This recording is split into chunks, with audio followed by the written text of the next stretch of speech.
KPBS On Demand is supported by Latino Legacy Foundation, presenting their Storyteller series, Reach for the Stars with Ellen Ochoa, the first Latina astronaut. Welcome Serenade by the all-female mariachi Amapolas, Sunday, June 29th. More at latinolegacyfoundation.org. Good morning. I'm Annika Colbert. It's Thursday, January 6th. Short staffing at some of the largest employers in San Diego. More on that next, but first, let's do the headlines. California has extended its statewide mask mandate requiring people to wear masks in indoor public settings till February 15th. That's according to the state's Health and Human Services Secretary, Dr. Mark Ghaly. The mask mandate began in mid-December and was originally scheduled to expire in mid-January. Ghaly says the decision to extend the mask mandate was the result of the rising COVID-19 case numbers and the high transmission rate of the Omicron variant.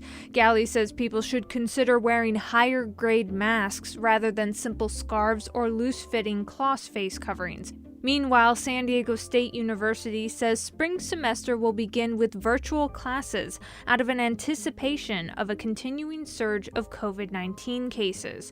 In-person classes are now scheduled to begin on February 7th. They were previously scheduled to resume in mid-January. That's according to City News Service.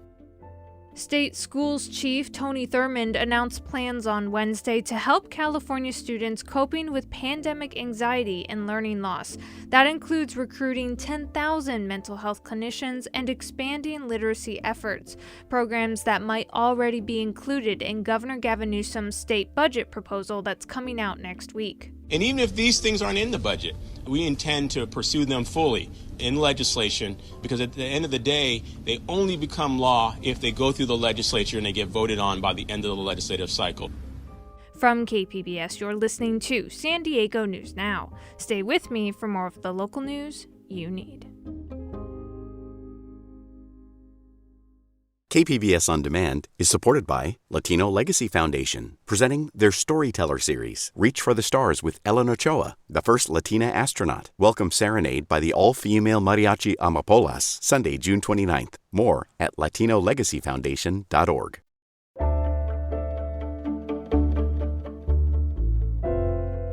Some of the region's largest employers are finding it hard to keep staffing levels up in the middle of the current surge of COVID-19 infections. KPBS's Eric Anderson has more.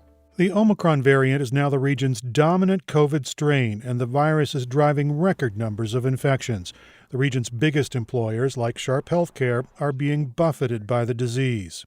At present, we have 525 Sharp team members who are COVID-19 positive and currently not working.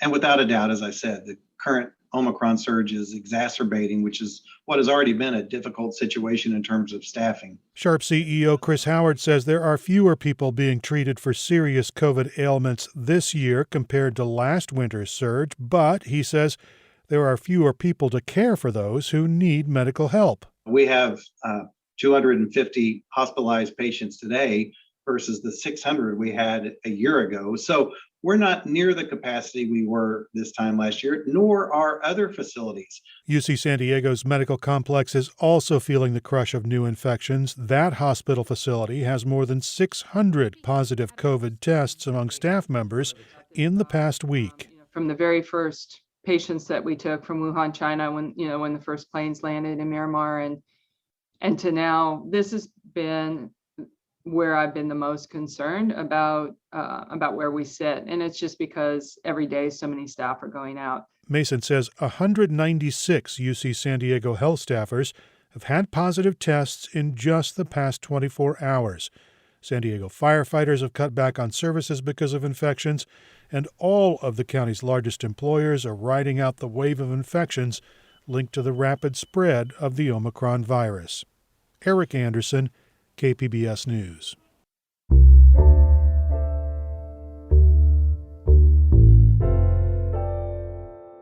The The search for COVID-19 rapid tests continues from many San Diego County school districts.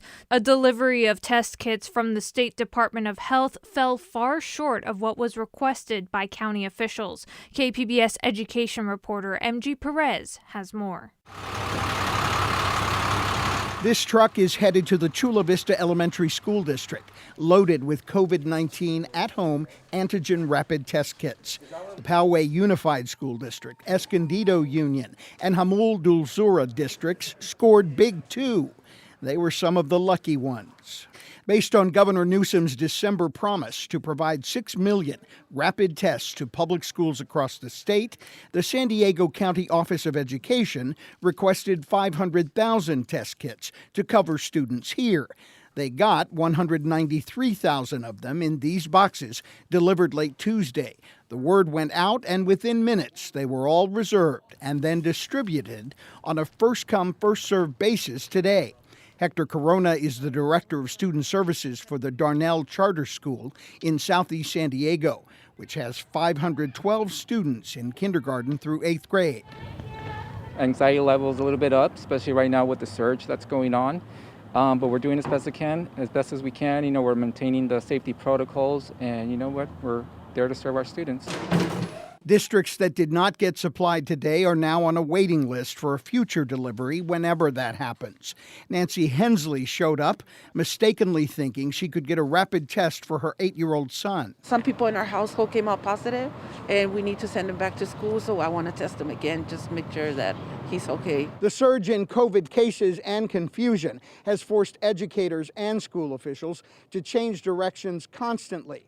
Public health in the new year is now as important as learning. San Diego Unified has put a pause on off-season extracurricular activities for the rest of the month in an attempt to stop the spread of COVID. A written statement said, in part, after consulting with our medical experts and to lessen the possibility of transmission through the highly contagious Omicron variant, the district has instituted a pause to off-season athletic practices for the remainder of January. San Diego Unified continues to monitor and assess the threat. The district received its rapid test shipment before winter break. These valuable boxes are on their way to other students around the county, waiting to know if they have COVID or not. MG Perez, KPBS News. There's a new way to get around Encinitas. KPBS North County reporter Tanya Thorne says an electric bike sharing program launched on Wednesday. Encinitas visitors will begin to see colorful electric bikes and docks on Coast Highway. Similar to other bike-sharing programs, the electric bike is unlocked through a cell phone app. But this program has a major difference, says Tim Perkey with Encinitas Beach Cycle, which is running the program. Accountability. It provides for a much nicer experience for both the rider and just the community. To complete a ride, the cyclist must return the bike to a docking station. You never will have bikes just abandoned in front of businesses, on sidewalks, in intersections, and anything like that. 30-minute rides are $7, and monthly and annual passes will be available. Tanya Thorne, KPBS News.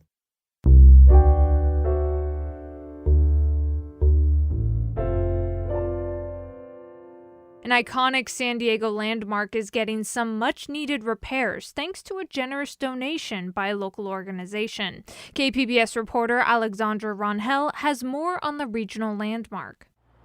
The iconic Junipero Cera Museum sits on Kumeyaay territory in Presidio Park. The historical site was the first permanent European settlement in 1769 in what is today the state of California. And the 93-year-old museum is in need of restoration.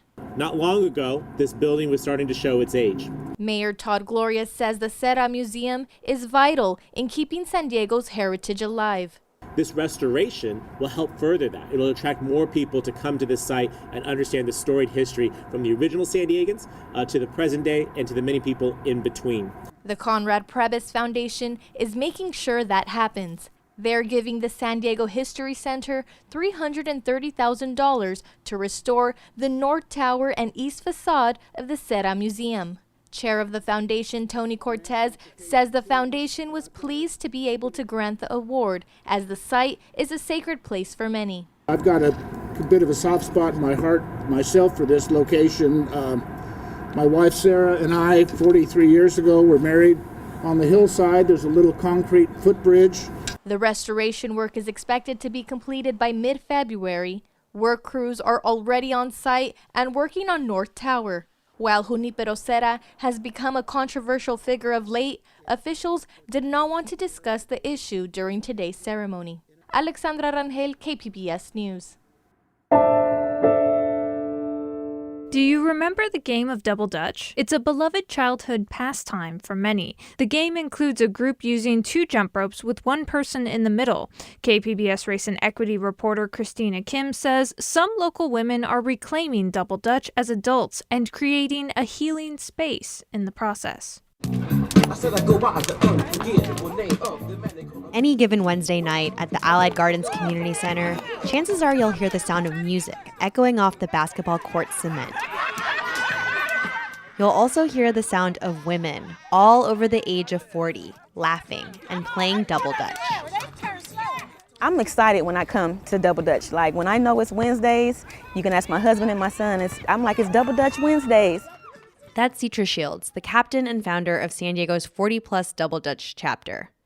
She first started the club last summer after seeing a viral video on Facebook about the original 40-plus Double Dutch group in Chicago. I looked at it and I said, wait, where are these women? I need friends like this. She organized a club and then started spreading the word locally. I put it on Black San Diego and asked, hey, I'm looking for women over 40. If you're interested, DM me. And I had about 50 plus women say, hey, I'm interested, where are you? 15 of those 50 women became the core San Diego chapter. They're all older than 40 years old and proud of it. Okay, youngins, get on down. Youngins. Oh, you're going to be older than me? In fact, their ages are emblazoned on the back of their club t-shirts. That's the only rule. Everyone's welcome, but you have to be a woman and you have to be over 40. We don't want to deal with men, with boyfriends, with husbands. We don't want to deal with kids. We want this to be a time for us.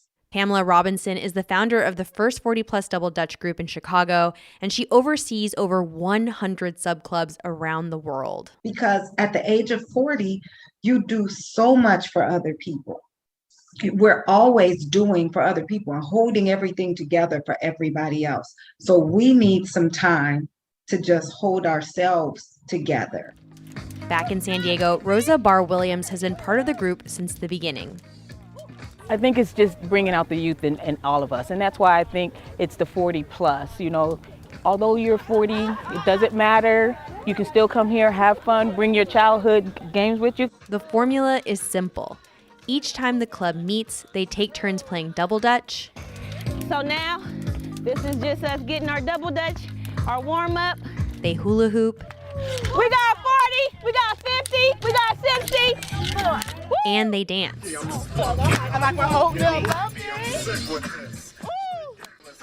It's really good exercise, but it's also more than that. I've had several horrible days, and if it wasn't on a Wednesday where we do meet, it was one of my sisterhoods in the back behind me, all of my sisters being able to help me out, being able to just reach out outside of the whole jump. You know, Wednesday is just the day we come together, but we're there for each other each and every week. And that sisterhood is exactly what Regina Dixon Reeves was looking for when she joined the group after moving to San Diego in July. We have such a small black population in San Diego, about 5%. And so I was just looking for people who kind of looked like me, who had some of the activities that I did. Shortly after moving, she had to get emergency dental surgery. She didn't know anyone. It was Rosa, her fellow jumper, who took care of her and told her, girl, you here by yourself. I'll drive you. I'll see about you. I'll make sure that you're all right, right? If I hadn't had this group, I wouldn't have had that connection. In the end, it's a place all their own where they can reconnect with who they used to be. For an hour, hour and a half, you get to just kind of laugh and joke and be a kid again. Be a black girl. That is wonderful. Because one thing about it, many of us black girls, we grew up a lot too fast. And so this gives you a chance to revisit that. Because sometimes, in order to be an adult in this world, it helps to remember what it was like to be a kid again. which is why every Wednesday, these local San Diego women are making the time to lace up their sneakers and play until the lights go out. Christina Kim, KPBS News. Coming up, last month, Congress threw out plans to require women to register for the draft. We'll have more on that next, just after the break.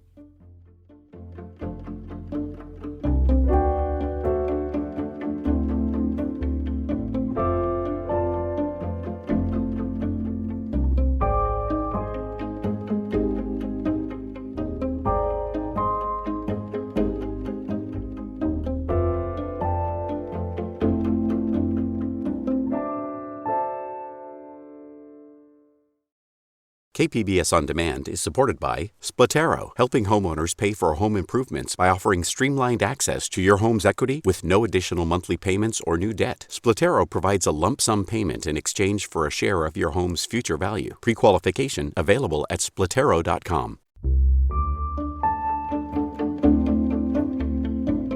Last month, Congress ditched a controversial measure that would have required women to register for the Selective Service.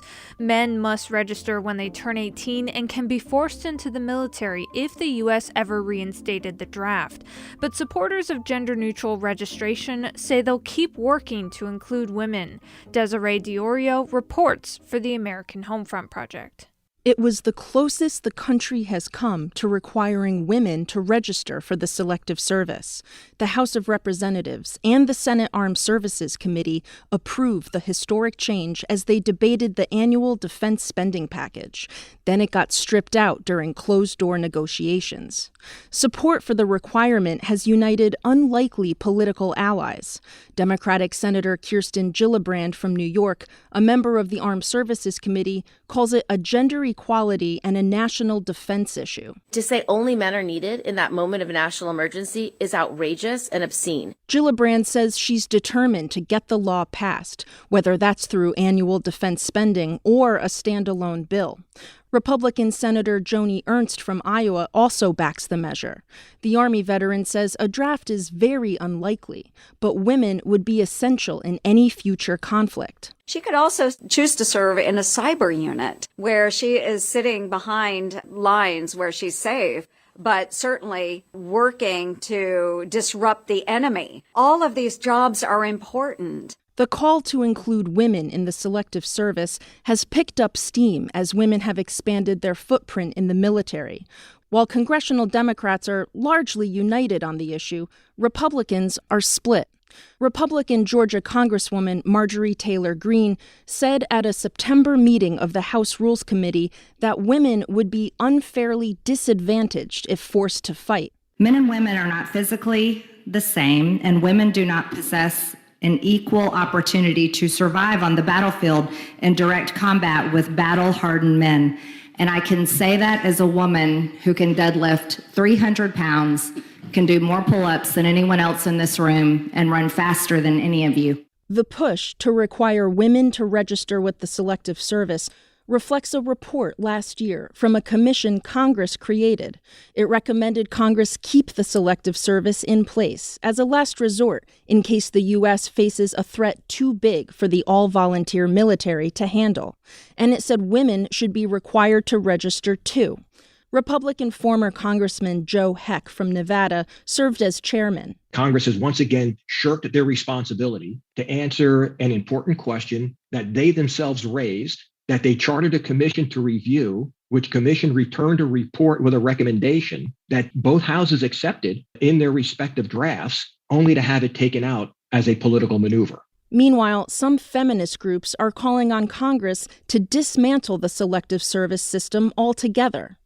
Code Pink is an anti-war group that formed in 2002 during the run-up to the Iraq War.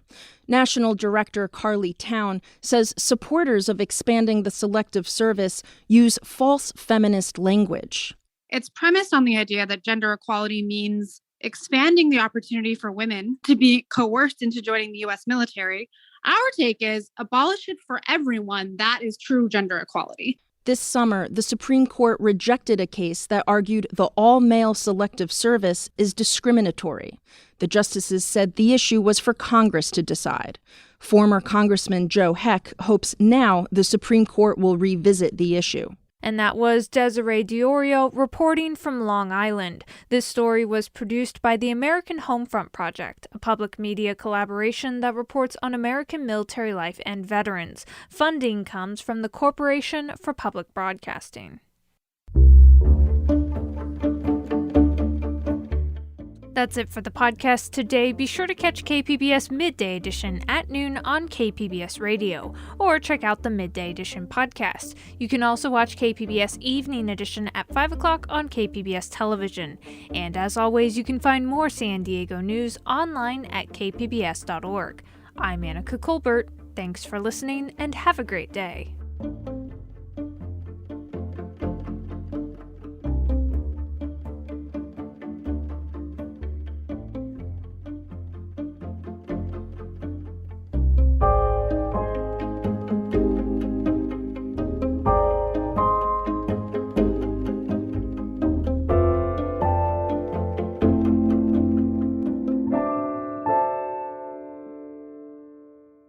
KPBS On Demand is supported by Splatero, helping homeowners pay for home improvements by offering streamlined access to your home's equity with no additional monthly payments or new debt. Splatero provides a lump sum payment in exchange for a share of your home's future value. Pre-qualification available at Splatero.com.